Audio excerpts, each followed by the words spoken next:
Alright, so I just finished the One Piece live action season 2, and yeah, some spoilers, but overall, they actually did it again. Like, I'm not even gonna overcomplicate it. If you like season 1, you're probably gonna like this too. First off, let's just get this out of the way. Everyone did just as good of a job as last time. Nobody randomly fell off, nobody fell out of place. It's honestly kind of impressive how consistent the cast is. That alone already puts this ahead of most live action adaptations. So, listen, Smoker, total Chad, okay? He feels like if Anime Smoker was maybe like 10 years younger, less grizzled, but still has that presence. He's not as intimidating as peak Anime Smoker yet. He's still super likable. Still feels like a real threat, and honestly, I'm excited to see where they take him. Now, Robin, this one's kind of weird. Not bad, just a small letdown. And it's not the actress, she's fine. The issue is we just didn't really get to see much of her. Most of her scenes were like already seen what you saw in trailers. But at the same time, I'm not mad at it because realistically, she's not supposed to be fully involved just yet. So it's one of those things where it's just kind of like, okay, I wanted more, but I get why I couldn't get more. Now, as for the pacing and the structure of the season, it starts in Loketown and ends with Chopper joining the crew. They actually handled the pacing really well, I think. There's going to be a lot of debate online about like people saying that they're either going too fast because they're just passing by arcs like crazy, but they do a really good job of just making sure they cover everything in the episodes. Each arc basically gets its own episode. They're all like an hour long too, so nothing feels like it's rushed in a bad way. If anything, I'm just impatient. Like, yeah, pacing was good, but I just want season 3 already so we can get to Ace and everything else that they got lined up. So now we see Dragon in Loketown, and I gotta be honest, I wasn't fully sold on him. In the anime, when Dragon shows up and stops Smoker, to me, there's this feeling that's like, who is this guy and why is he so intimidating? I mean, he stopped Smoker like it was nothing. He kind of feels mysterious, feels like a force, but he's more calm, almost kind of like a sage instead of like a leader. It's kind of weird. Like he threw me off. He didn't even actually appear behind Smoker. He kind of appeared to the side. He kind of gave me like a hippie vibe, like, hey, Smoker, don't do that. Why would you do that? It wasn't bad. It's just different. I mean, we'll see how it evolves. We barely see Dragon in the whole One Piece anime to begin with. So, also for a quick little detail, we actually get a tiny glimpse of Sabo. Like, it's literally just a second, but it's cool because this is something the live action can take advantage of. There's so much material already out there that they can foreshadow things way earlier. Now for Chopper, they really did nail him. He is damn near perfect. He's adorable, he works, and his backstory, him and Hiraluk, it hits. It's solid. It'll have you moving. It'll have you in tears.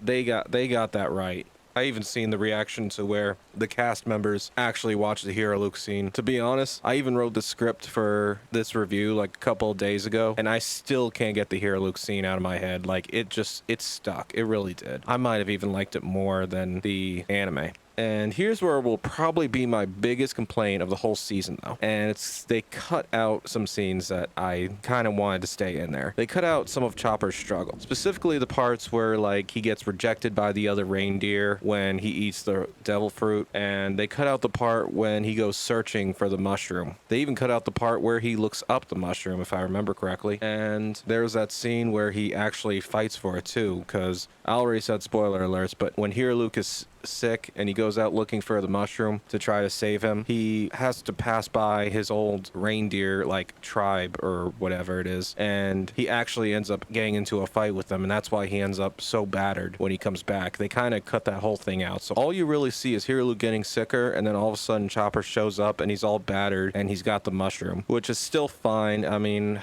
I kind of wish they kept that in there. I wish they put that in there. It just hit different. Like, if you've seen the anime, you know that moment hit way harder, knowing what Chopper went through Hero Luke. So imagine someone watching this live action only, they don't even realize how much that moment actually means. Like, they know that Chopper went through some shit, but like, he could have gone through anything. to go get that mushroom. It could have been simple. It could have been like the fact that he actually had to go up against the reindeer he did for Hero Luke, because he was fighting against the reindeer for Hero Luke, the guy that accepted him, fighting the ones that abandoned him. Like, it's just, I'm mad that they didn't include that scene. Now for Vivi. This one's a little controversial because a lot of people were worried about her casting. For a second, I kind of was too. I didn't really thought it was kind of a drastic change from the anime, but I gotta say, she doesn't look like the source material, but after watching it, she does a really good job. Like, once you get used to the difference from how Vivi was in the anime and who this new Vivi is kind of in the live action, like, it's not even really a new Vivi, it's just the look kind of throws you off at first. But then once you gotta get to know her, you're just kind of like, yeah, that's how Vivi acts. So it's not like they're casting for Starfire in DC's Titans,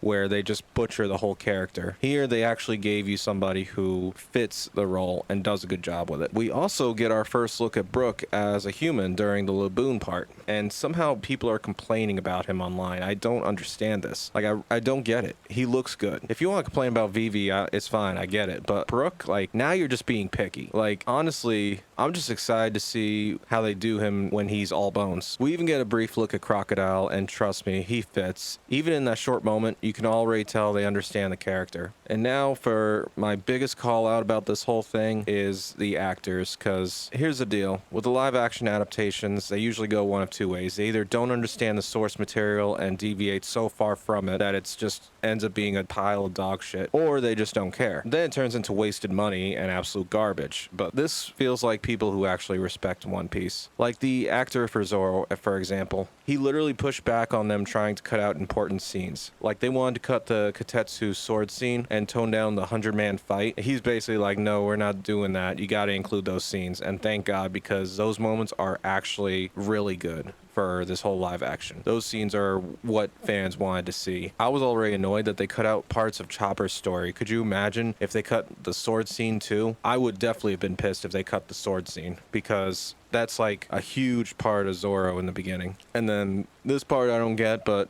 I'm happy he did it. He actually said he has to fight 100 guys. And honestly, this is what makes the show work. They kept the spirit of the original. It still feels like One Piece. And at the end of the day, this show is fun, emotional, and it's really enjoyable.